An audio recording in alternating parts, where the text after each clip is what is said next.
Good day guys and welcome to another episode of Riding in Tandem. RIT, Riding in Tandem, RIT. With me, RM. At sa episode na to, samahan niyo akong subukan ang Honda Civic Type R. Ano, ready na ba kayo? Tara na!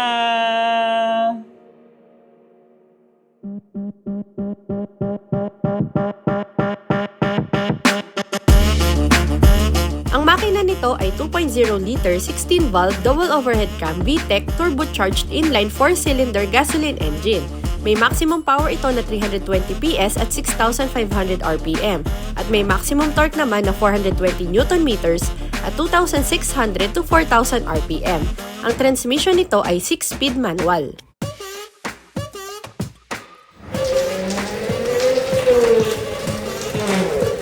Pasalamat muna tayo sa sponsor ng ating video, ang Atosport. Ito ang Atosport, the world's most innovative mobility scooter. Pwedeng itupi, pwedeng hilahin, pwedeng paghiwalayin. May leather seats at grips.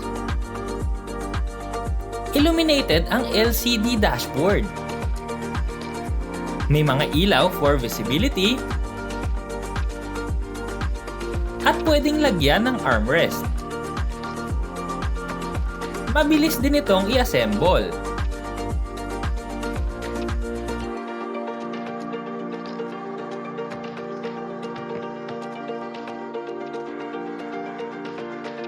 May maximum speed na 10 km/h. Shock absorbing at flat free ang gulong. Mataas ang ground clearance. Naka-disc brakes. Pwede rin itong dalhin for land, sea, and air travel.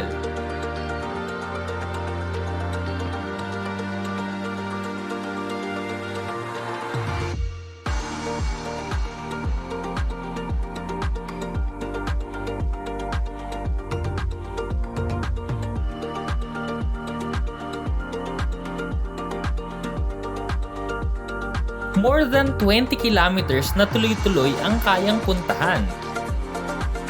Engineered with flair, designed with passion for performance. Be active, be free, be yourself. Atosport, moving life.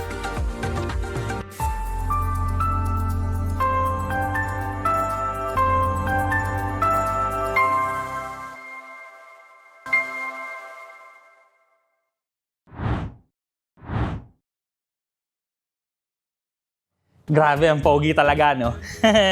Ito ang Honda Civic Type R. So, lilinawin ko lang no, sa mga hindi nakakaalam. Hindi ito yung ordinaryong Civic na nakikita nyo sa kalsada. So, di ba, meron yung Honda Civic RS, meron yung RSE HEV, yung may mga VTI pa dati, ESI, LXI. Hindi ito yon. Ito yung tinatawag na Type R. Ito yung pang-performance na Honda Civic. So, iba to lahat. Iba yung makina, iba yung suspension, iba yung gulong, lahat iba. Pero sa itsura, medyo may konting hawig pa rin. So, yung mga headlights niya, medyo hawig. Yung bumper, kahit papano, medyo malapit. Pero ito yung iba talaga, no? Yung R sa unahan. So, yan yung kakaiba dito, tsaka yung emblem na pula. Kasi ibig sabihin yan Type R. So, performance nga talaga to. Lahat ng makikita mo dito sa Type R na to, stock to ha. So, pag binili mo, ito na kaagad yon. So, meron siyang mga butas dito sa hood na functional yan. Pumapasok sa loob yung hangin. Mesh yung mga grill niya sa unahan. Pati yung ilalim, mukhang mesh din yung grill. LED yung mga ilaw. Tapos sa ibabaw, meron pa tong sensors para sa ADAS system. So, kahit pang racing to, meron pa rin siyang advanced driver aid system.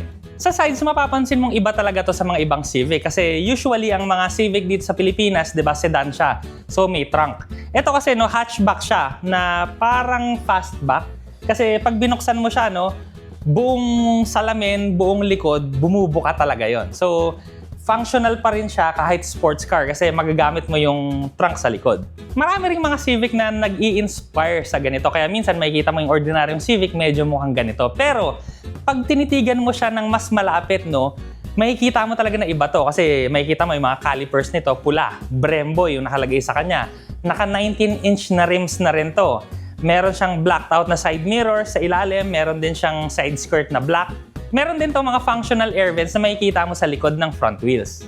Dito naman sa likod, ang taillights niya magkadugtong. So hatch nga siya, so simula dito sa salamin hanggang dito sa likod, nabubukas yan ng buo. Meron din siyang spoiler na malaki, shark's fin antenna, may wiper din to sa likod, may rear view camera, ang emblem niya pula, napakalaki at napakaganda ng diffuser dun sa ilalim, at ang tambucho nito, hindi lang dalawa, tatlo. May isang malaki sa gitna at dalawa pang maliit sa gilid. At nakikita mo tong view na to, yan talaga ang view na makikita mo sa Type R kasi matulin talaga to, likod lang makikita mo.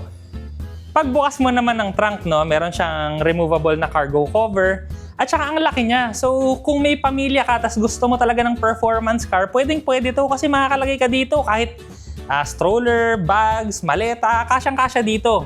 Pwede pa rin talaga tong sasakyan na pang pamilya. At kung kailangan mo pa ng mas maraming space, 60-40 folding pa yung seat, so pwede rin tong kargahan. Ayos, di ba? Pagpasok mo sa loob, syempre sporty pa rin. Tingnan mo naman, upuan pa lang, naka-bucket seats yan. Kulay pula pa. Ito nga, no, dahil bucket seats yan, talagang akap na akap sa'yo. Tingnan mo, oh, mga kalahati ng tiyan ko, kaya niyang takpan. Pero ang kinaganda kasi niyan, pag umaandar ka, hindi ka titilapon sa upuan mo kasi nakayakap nga sa'yo. Pati manibela nito kakaiba, hindi siya yung usual na leather. Suede material siya. So, iba talaga yung hawak sa kanya. Parang ang lambot-lambot. Tsaka may tunog din siya ngayon. No? Pwedeng pang ASMR to. Kahit sporty siya, luxurious pa rin. Tsaka premium yung pakiramdam. Tsaka relaxing pa rin kahit papaano. Kasi yung ceiling niya, no, kulay black. Tapos yung dashboard kasi niya, kamukha pa rin nung Civic na regular Civic. Pero syempre, may konting kakaiba dito. Kagaya nitong nasa manibela, no, yung emblem niya, pula. Tapos sa dashboard naman, meron siyang nakalagay doon, Type R, Civic R, tsaka yung serial number niya. Pero yung mga aircon vents, yung controls ng aircon, parehas pa rin naman doon sa regular na Civic. Meron din tong wireless charging. Ang screen nito, 9 inches. Merong Android Auto, Apple CarPlay. Yung instrument cluster naman niya, full digital lahat. Yung mga pintuan, merong ambient lighting na red, tapos may mga stitchings din na red. Hindi rin leather yung nasa sidings ha, ang material niya dito, yung suede din. Kapareha din ng upuan, tsaka ng manibela. At dahil hindi nga itong ordinaryong Civic, Type R to, kaya naka-manual transmission to. Tatlo ang pedals nito sa ilalim, merong clutch. 6-speed manual transmission to, regular naman yung layout niya, yung reverse lang, sagad sa right, tapos pababa. Nasa tabi ng shifter naman yung palitan ng drive modes. Nandito rin yung plus R na pinipindot kung gusto mo talagang mangarera. Electronic na rin ang parking brake at merong brake hold function. May dalawang cup holders. Yung center armrest, suede-like material din na may red stitching. Pag binuksan mo, hindi siya ganun kalaki pero usable pa rin naman. Sa left side ng manibela, may controls para sa infotainment system. Sa right side naman para sa adaptive cruise control. So, adaptive cruise control to.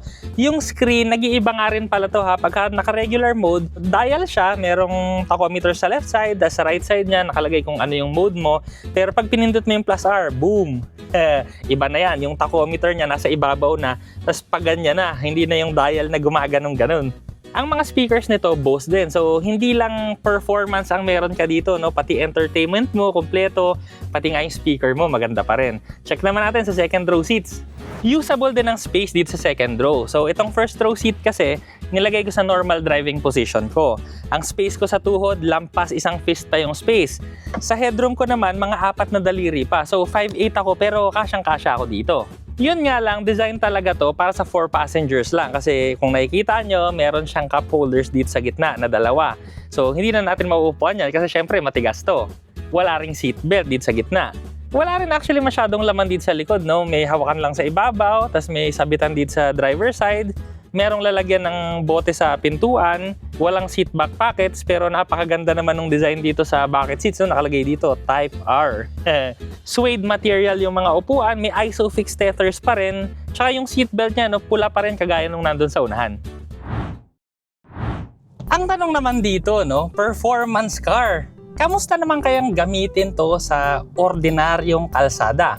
Di subukan natin. Manual transmission to, kaya ang una nating pansinin yung clutch niya. Actually, yung clutch nito, no, pagka-gradean ko siya ng 0 to 10, 5 yung normal na bigat ng clutch. Para sa akin, may konting bigat lang siya. Mga 6, ganon. 6 out of 10. So, konting-konti lang, pero manageable. Yung ride naman niya, kung araw-araw mong gagamitin, actually, medyo firm talaga siya. Kasi, kailangan yan, firm yung suspension mo para makapag-cornering ka ng maganda. Pero manageable naman to sa daily use. Okay naman siya, pero medyo ramdam mo yung mga, yung mga road imperfections. Pero kung tatanungin mo, kung magagamit ko to everyday, kayang-kaya. Yung shifter naman, so manual transmission, napakaganda ng shifter nito kasi hindi siya notchy, yung malayo ba? Pagkakakambyo ka, di ba, parang minsan sobrang layo. Ito, mga ganito lang kalayo yung distansya ng gitna papunta dun sa mismong gear mo. Kaya konting pitik mo lang, pasok na siya kaagad. Tsaka mechanical talaga, no? Alam mong sumushoot siya dun sa slot eh, kasi parang solid yung may tunog na. Teka, tingnan nyo kung maririnig, di ko alam eh.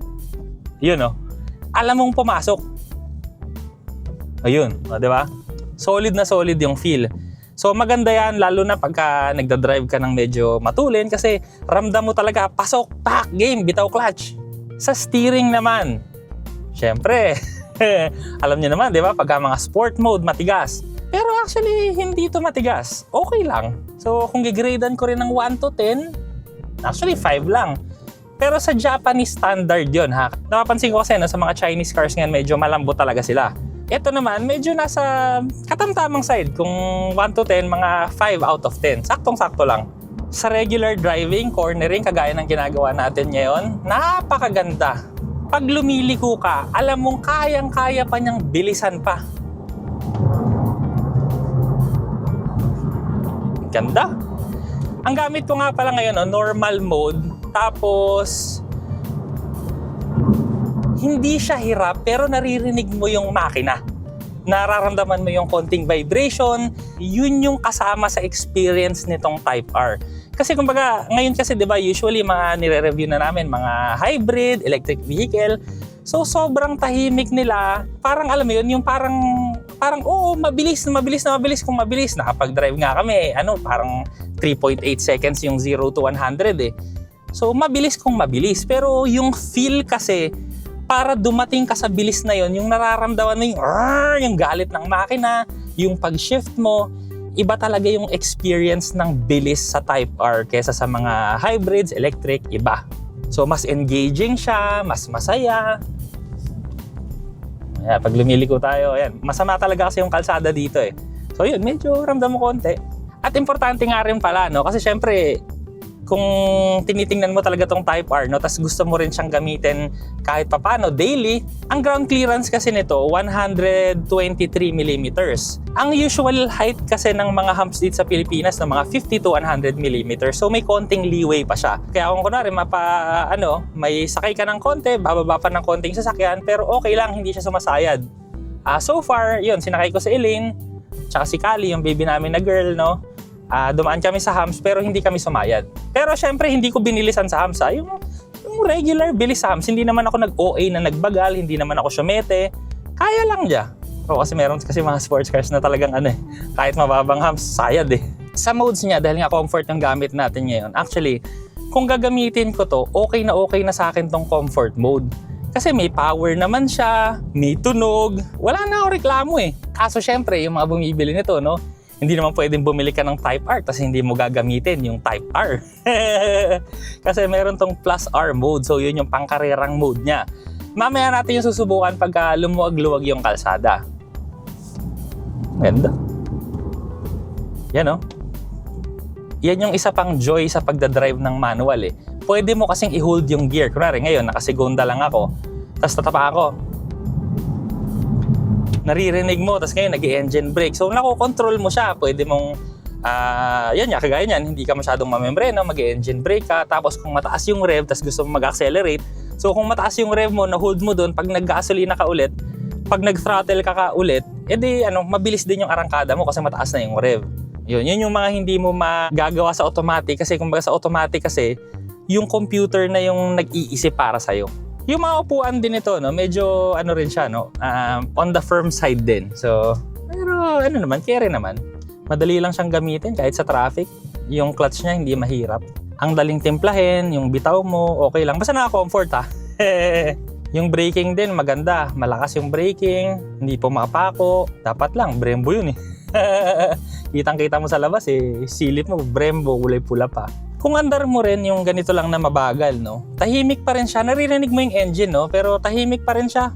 Pero alam mo yun, hindi ka naman kasi bumili ng Type R para irregular drive. Eh syempre, gusto mo ng regular drive, di bilhin mo na lang yung ordinaryong Civic. Mas matipid, mas komportable. Pero ito kasi yung fun talaga. So, subukan lang natin yung, yung straight line speed niya ng konti lang. Hindi naman natin isasagad kasi syempre, no? Law-abiding citizens tayo. So, 0 to 60 lang. 60 kilometers. Actually, hindi na. Segunda ko na lang. So, yan. Nakasegunda ako. 1,500 yung rev. Tapos ngayon, bibiriting ko lang. So, yan. Ano talaga eh, no? So, ang mapapansin mo kasi dito, no? Kung gusto mo talagang i-extract lahat yung power niya, may turbo kasi to eh. So, medyo nasa taas ng rev range, no? Pero malakas pa rin naman siya kahit nasa 2,000. Yan, may hatak naman na talaga. Pero kung sinagad mo talaga yung rev, dun talaga yung yung ulo mo talaga umaatras eh. In comfort mode. May sport pa to. Meron pa tong Plus R. Para lang din alam nyo, no, yung ordinaryong Civic kasi, ang makina lang no, 1.5 liter turbo. Ito kasi ang makina nito, 2 liter turbo. So, medyo malaki yung diferensya talaga nila sa power. Pero yung Civic na ordinary kasi, no, yung lalo na yung EHEV, matuli na rin yun. Napakatuli na rin nun. Kaso, iba kasi talaga tuli nito. Ang sarap siguro, no, pag ganito, mga laruan mong sasakyan, mga Civic Type R.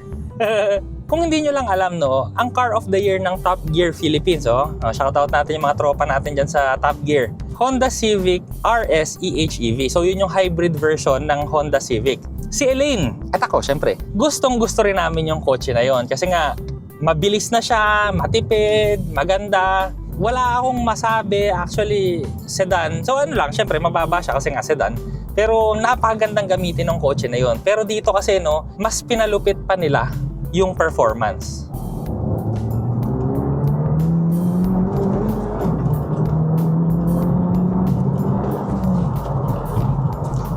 Grabe.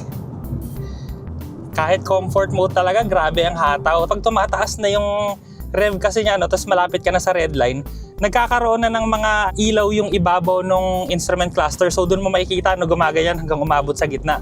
So red line ka na pag umabot ka sa gitna. Para lang masubukan natin, no?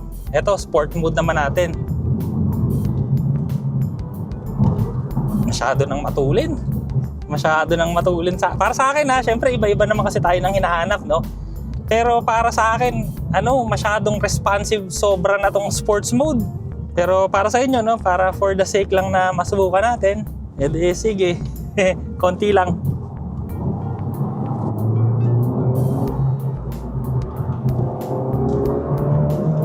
Putik, grabe talaga.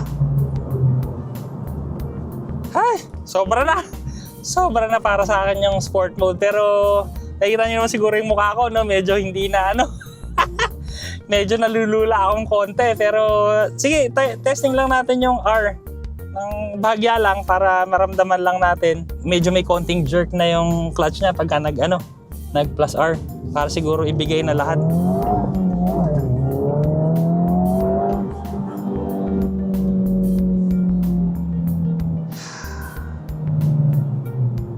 Okay. So iba talaga yung plus R mode, no? Yung rev niya, hino-hold niya ng mas mataas para mas mabilis ka ring bumirit. Binatawan mo yung throttle mo, bababa kasi yung rev, di ba? Yun, hino-hold niya ng konting mataas. Para tuloy-tuloy lang, no? High rev range ka, mas matulin ka.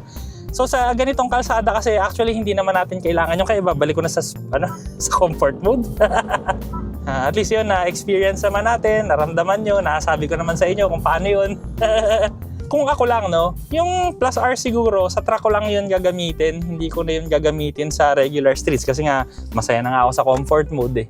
Yung sport mode siguro, once in a while siguro gagamitin ko, no, para ma-exercise ng konti yung makina, no, malangisan yung lahat at yung mga carbon deposits, no, mailabas natin. Pero kung gagamitin ko araw-araw, nako hindi. Comfort mode lang, masaya na. Ay, sarap siguro talaga pag meron kang ganito, no? Pero ano kasi nakikita ko talaga dito sa Type R kasi no, more on sa mga enthusiast car talaga to or yung talagang marami kang sobra. Kung ako, bibili ako ng kotse na pang daily nga na gusto ko syempre medyo matipid pero may tulin pa rin. So kung ako Civic RSEHEV ang bibiling ko. Pero kung sobra-sobra ako, kunwari meron na akong regular Civic or ibang kotse, ito naman, maganda to. Magandang second car to, masaya. Ito yung kotse na kumbaga, mapasok ka araw-araw, trabaho ka araw-araw, boring. Naboboringan ka sa buhay mo. Ito, bumili ka nito para masaya ka. So, ang nito, ang turning radius niya ay medyo malaki para sa kotse na to. Pero wala namang may paki sa turning radius nito. Ang maganda, dapat maganda sa cornering. Tsaka yun yan, nakakadagdag talaga sa excitement yung tunog ng makina, yung shifting. Yun. At ngayon mga katandem, nasa expressway naman tayo ngayon, Calac. So, naka-adaptive cruise control ako ngayon. Manual na kotse, adaptive cruise control. Ay! So, convenient pa rin siya kahit sports car siya. Ngayon umaandar tayo, 94 kilometers per hour. Pero easy lang talaga sa kotse. Iba talaga yung pacing nito. So, medyo may mga naririnig ka lang na ingay, Unang-una na dyan, yung makina, syempre. Kasi, sports car to, Hindi siya tune para maging tahimik. Pero, part na kasi ng, ng enjoyment mo yung naririnig mo. Tapos ito, so 90 kilometers per hour, bumabagal siya, Kasi naka-adaptive, tayo, Adaptive cruise. So, in-off ko muna ngayon. 4th gear ako, 96. Tapos ngayon, binitin ko lang ng konti lang. So, tatapakan ko lang siya. So, yun. Napakabilis mong mapunta sa illegal speeds. Kaya kung gagamitin mo to sa expressway, hinay-hinay ka lang. So, balik ko na. Naka 6th gear tayo ngayon. Tapos, adaptive cruise ko ulit. Yan. Okay. So kusa na lang siya, bahala na siya sa buhay niya. Ang masasabi ko talaga dito sa Civic Type R, kahit sa city roads ka, yung arang katadahan, tapos overtake ka, napakadali kasi nga napakatulin. Sa expressway, sobrang dali mo lang din mag-overtake, Tsaka maganda kasi makakapag-shift gear ka pa. Kasi pagka sa mga provincial roads, kahit mga segunda ka lang, kaya na agad eh. Dito at least magagamit mo yung ibang gear. Ang Type R talaga, matulin na kotse. Yun talaga siya. At saka isa pa, yung sa mga on and off ramps kasi, di ba, kurbada, kayang-kaya niya talaga. Kahit harurutin mo, kayang-kaya niya. Kumbaga kasi itong Type R, hindi mo talaga mailalabas lahat ng kakayanan niya kung sa public roads ka lang magdadrive. So kung bumili ka nito, maganda paminsan-minsan i-track mo rin para mailabas mo yung full potential niya kung kaya ng dibdib mo. Imagine mo, kahit sa track, magdadalawang isip ka rin kasi kumbaga kung kaya nga ng dibdib mo, kung marunong ka talagang mag-drive sa track. So kung baguhan ka, hindi mo rin mailalabas kahit nasa track ka. Hindi mo mailalabas lahat ng kakayanan nito. At ito na nga, yung kasayahan mo dito, talagang kilig to the bones. Kung merong sarap to the bones, ito naman, kilig to the bones. Talagang nauutal na ako kasi nga may, alam mo yun, yung kilig to the bones, umaabot doon hanggang dila ko. So medyo may konting inig ko yung dila ko. Sobrang exciting i-drive nitong Civic Type R. Pero just in case na bibili ka nito, ingat-ingat lang din. Follow pa rin yung speed limit kagaya tayo ngayon na naka-adaptive cruise control na lang tayo. Ang Honda Civic Type R 2.0 VTEC Turbo with Honda Sensing ay nagkakahalaga ng 3,870,000 pesos. Ito naman ang safety and security features. Maraming salamat po sa Honda Cars Philippines sa pagpapahiram nila sa amin ng sasakyan. Dito na tayo sa segment na The Good And the Bad. So good and bad naman tayo. Unang bad, hindi lahat ng driver makakapag-drive na to. Alam mo kung bakit? Kasi manual. Yung mga driver kasi ngayon, usually, di ba, mga automatic. So, mas marami na yata yung sanay ngayon sa automatic kaysa sa manual. Sa mga manual na kotse, syempre, merong mga disadvantages yan. Unang-una, syempre, pag na-traffic ka, may clutch ka pa. Imbis na stop-go ka lang. Imbis na isang paa mo na lang yung gumagana, dito dalawang paa mo talaga yung gagana. Parehong kamay mo gagana rin kasi pag automatic, dalawang kamay mo nasa steering wheel na lang yan. Pero pagka manual kasi, umaalis-alis talaga yung right hand mo, umaalis-alis dahil pumupunta yan dito sa shifter dahil mag-shift ka. Kung gusto mo rin ng matipid na kotse, syempre nandiyan naman ang Honda Civic RSE HEV. Mas matipid kahit matraffic ka. Kasi syempre ito, 2 liter turbo, walang hybrid to. Raw power ang meron to. So syempre, dahil nga sedan to, medyo mababa rin yung ground clearance niya, 123mm. Yung second row din ito, medyo wala kang makalikot kasi walang mga aircon vents, walang USB ports, tapos dalawa lang yung makakaupo. Pero sa positive naman, kung gusto mo talaga ng matulin na kotse, engaging na drive, napakaganda nitong kotse na to. Raw power, cornering speed, yung feel, yung shift feel lang yung pag-feel mo lang dun sa pag-shift, yung pa lang, bentang-benta na. Tsaka kahit papaano, kasi performance car, may sasama mo pa rin yung pamilya mo kasi may space ka pa rin sa likod para sa dalawa. Yung cargo space niya, malaki pa rin, ang laki pa ng opening kasi pati yung salamin mo sa likod, pag binuksan mo, buka talaga, malaki. Pero ang pinakamaganda talagang advantage nito, yung saya. Yung saya ng pagmamaneho. Matutuwa ka talaga pag gusto mo nang matulin. Kaya kung kayo, naghahanap kayo ng performance car, gusto nyo manual, turbo, matulin, very good tong kotse na to. Tsaka syempre iconic din kasi syempre yung nameplate na yan, yung Type R. Yung value nito, hindi naman ito bababa ng bababa eh. Ano to, yung pag binili mo, tapos biglang tumagal siya, yung value niya, ganun pa rin. Sigurado magiging mga na to, classics in the future. So, yun. Kung gusto mo ng iconic car, na mag-i-enjoy ka, na reliable, kay Honda eh. Very good to, Honda Civic Type R. So, maraming salamat sa panonood. Sana nag-enjoy kayo sa video na to. O, next video na. Sana ganito rin yung laruan kong kotse. Mas gusto ko kasi yung bagong kotse kaysa dun sa sa project cars.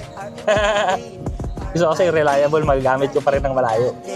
RIT, riding in tandem.